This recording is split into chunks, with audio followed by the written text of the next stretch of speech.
Here's a different example of a number of cells set up to do configuration operations. In this case, we can turn any cell into a controller of the cell to its east by turning on a go input. In other words, if I assert go 0, this cell will begin configuring this cell, and the bits that are loaded into this cell come in from this cell's northern input, D0.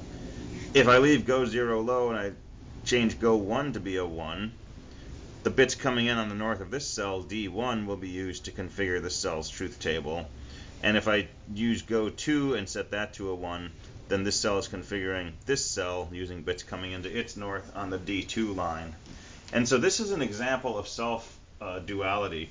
This cell can be configured by some other part of the system, and then it can be used to configure this cell, and this cell can be used to configure this cell, and so on and so forth.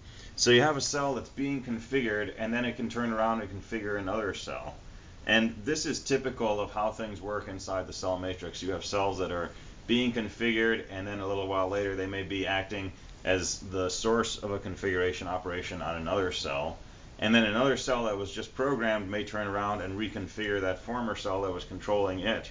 And you can go back and forth, and there's no pre-assigned designation of a cell as a source or a target of a control operation. It's completely interchangeable. Every cell can be configured, or it can be a configurer of other cells.